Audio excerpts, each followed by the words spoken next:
para ibu, bapak, saudari-saudara, orang muda dan remaja, anak-anak semua yang dicintai Tuhan. Bacaan Injil yang kita dengarkan hari ini diambil dari Injil Matius bab 16 ayat 21 sampai dengan 27. Ini berarti menyambung langsung bacaan Injil hari Minggu yang lalu dari bab yang sama ayat yang ke-13 sampai dengan 20. Tetapi sekalipun menyambung langsung, nada Injil hari ini sangat berbeda dengan nada Injil hari Minggu yang lalu. Baru saja pada ayat 16 minggu yang lalu kita mendengarkan Petrus mengakui Yesus sebagai Mesias, anak Allah yang hidup. Dia mengakui bahwa Yesus adalah tokoh yang luar biasa. Tetapi pada hari ini Petrus yang dipuji bahagia oleh Yesus pada minggu yang lalu justru disebut sebagai iblis, diiblis-ibliskan. Yesus hari ini justru tidak lagi mengatakan kata bahagia itu, tetapi menyebut Petrus sebagai iblis. Minggu yang lalu bahkan Yesus berkata, "Engkau adalah Petrus, dan di atas batu karang ini aku akan mendirikan jemaatku, dan kuasa maut tidak akan menguasainya." Tetapi hari ini Petrus yang disebut batu karang itu justru disebut sebagai batu sandungan. Ibu, bapak, saudara-saudara terkasih, ini terjadi sesudah Yesus menyampaikan untuk pertama kali pengajarannya, mengatakan bahwa ia harus pergi ke Yerusalem, menderita, ditolak dan dibunuh, tetapi pada hari yang ketiga akan dibangkitkan Allah. Petrus memang sudah mengalami kemesiasan Yesus itu dengan melihat mukjizat-mukjizatnya. Juga Yesus menyampaikan ajaran-ajaran yang memberi pencerahan dan juga membebaskan jiwanya. Tetapi dia tidak menangkap itu secara benar sebagaimana diajarkan Yesus secara utuh. Lah, hari inilah keutuhan pengajaran Yesus itu disampaikan. Maka mungkin minggu lalu kita lupa kata-kata Yesus secara lengkap.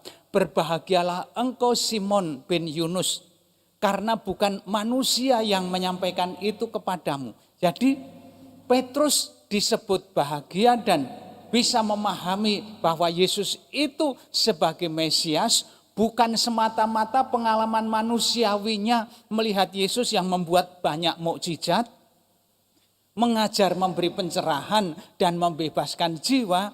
Tidak, harus ditangkap bahwa pemahaman tentang Mesias ini harus sesuai dengan yang dianugerahkan Bapa di surga. Dan Yesus melakukan semua itu di dalam ketaatannya, tetapi ketaatannya itu pun juga harus dilengkapi sampai akhir ketaatannya di Yerusalem ditolak oleh para pemuka-pemuka agama, dibunuh, tetapi dibangkitkan pada hari yang ketiga. Ibu, bapak, itu semuanya menjadi makin menarik. Karena apa? Karena ketiga penginjil sinoptik Matius, Markus, dan Lukas menempatkan pengajaran ini menyatu juga dengan pewartaan Yesus yang menampakkan kemuliaannya di Gunung Tabor. Sesudah ini kalau ibu bapak membaca Injil akan melihat kisah Yesus menampakkan kemuliaannya di atas gunung. Artinya apa? Artinya sebetulnya secara utuh, ibu bapak, secara utuh kemesiasan Yesus itu mengandung ketiga pengajaran itu. Kita tidak boleh mengambil sebagian lalu membuang bagian yang lain, mengambil yang enak-enak, mengambil yang tidak enak. Kecenderungan kita memang begitu. Ibu, bapak, saudara-saudara terkasih, ayat 21 sampai 27 hari ini bahkan menegaskan sesuatu yang sangat-sangat tidak bisa dipahami oleh para murid dan mungkin juga kita. Dikatakan begini pada ayat itu, "Siapa yang mau mengikuti Aku harus menyangkal diri terlebih dahulu, memikul salib, baru kemudian bisa disebut menjadi pengikut Yesus.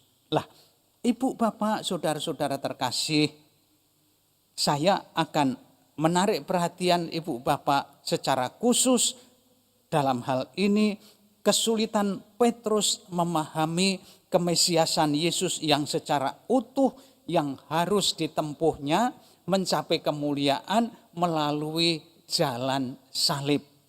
Ibu, Bapak, saudari-saudara terkasih, ini yang kiranya harus saya rumuskan demikian. Menarik bahwa Injil Sinoptik menyambung pengajaran pertama tentang penderitaan Yesus dengan kemuliaan Yesus di Gunung Tabor, tetapi lebih menarik lagi kedua peristiwa pengajaran dan penampakan kemuliaan itu disampaikan langsung sesudah pengakuan Petrus bahwa Yesus adalah Mesias. Artinya apa? Artinya pemberitahuan tentang penderitaan Yesus dan penampakan kemuliaan ini tidak boleh dipotong-potong menjadi satu tanpa memperhatikan jalan yang ada di tengahnya, yaitu jalan salib. Artinya apa jalan salib? Artinya jalan salib, kemesiasan Yesus tidak menyingkirkan, tidak menyangkal, tidak mengingkari penderitaan. Sekali lagi saya katakan, kemesiasan Yesus tidak menyangkal penderitaan. Lah, maka kita justru diajak untuk menghayati jalan salib itu sebagai jalan menuju kepada kebenaran, kebesaran Yesus. Pengingkaran ini bisa berkepanjangan. Seperti misalnya yang terjadi di masyarakat kita. Nampaknya masyarakat kita kurang waspada sehingga penyangkalan adanya virus corona yang sudah berlangsung 6 bulan ini masih tetap berjalan berkepanjangan sehingga kasus-kasus baru infeksi virus ini makin menakutkan. Kemarin Jakarta saja malahan 800 orang lebih. Lalu seluruh Indonesia mencapai rekor baru. Berapa? 3.003 orang. Lah ini Ibu Bapak, fase penyangkalan ini kok tidak segera berakhir. Kita dengar dulu fase-fase awal penyangkalan itu berbunyi begini. Kita ini hidup di daerah tropis. Virusnya itu muncul di daerah dingin, lalu kita tidak akan kena. Lalu apalagi, kita ini makanannya berbeda dengan mereka. Kita ini mempunyai banyak empon-empon, mempunyai jahe, mempunyai kunyit, mempunyai apa-apa. Bahkan kemudian ada yang memproduksi jamu anti COVID. Katanya lagi dibohong-bohongkan dan dibesar-besarkan, bahkan dipesan dari Inggris 2.000 atau 5.000 botol. Dan segala macam. Penyangkalan itu masih tetap berkepanjangan dan masyarakat sayangnya kemudian juga kurang waspada karena apa? Karena kemudian juga pejabat pemerintah kita juga menanggapi ini dengan cara yang agak luar biasa mengherankan. Ada gubernur yang memohon agar jalan tolnya dibuka untuk pesepeda. Artinya kemungkinan untuk berkerumun makin besar. Ibu, Bapak, Saudara-saudara terkasih, penyangkalan-penyangkalan seperti ini kalau kita perbesar, kita lihat contohnya, kita akan ngeri sendiri. Ada sekelompok orang yang membongkar peti mati dan liur yang sudah keluar dari jenazah karena COVID, itu dioles-oleskan di wajahnya dan orang-orang ini semuanya malah terjangkit.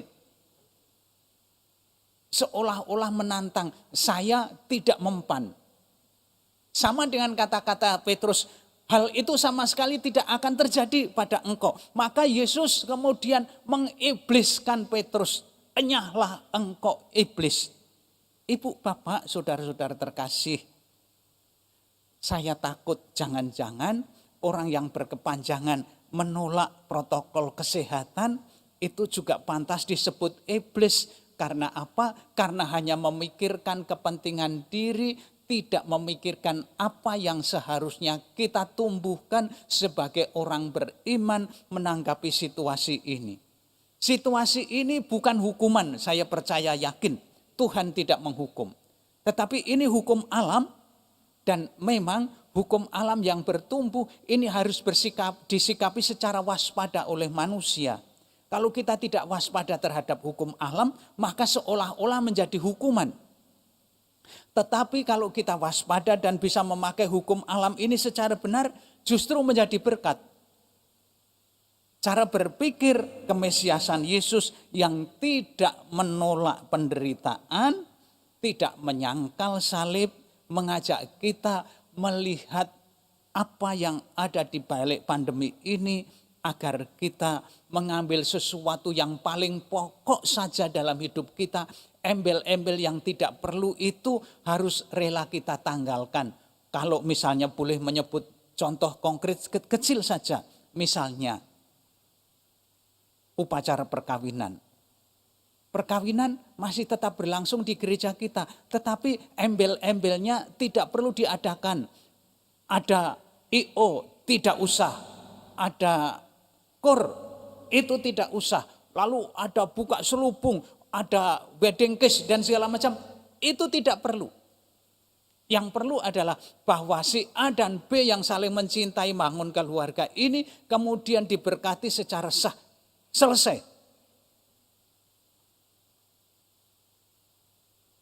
Lalu dengan demikian Ibu, Bapak, Saudara-saudara terkasih, saya akan mengakhiri renungan ini dengan kekhawatiran saya.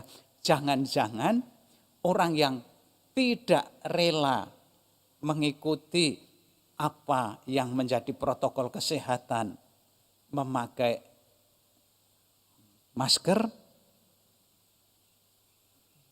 mencuci muka, mencuci tangan dan muka. Lalu apalagi menjaga jarak dan segala macam.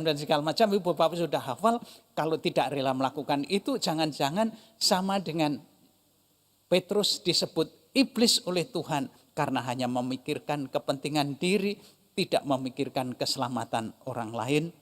Lah, kalau begitu Injil hari ini semoga menjadi makin konkret bagi kita, membawa berkat kalau kita rela mendengarkan ajakan Yesus. Ibu Bapak, mari kita lanjutkan Ekaristi Kudus kita dengan memohon semua yang masih kita butuhkan bagi keselamatan kita dan seluruh warga masyarakat kita. Kita berdiri, kita berbaharui janji iman kita dalam syahadat para rasul.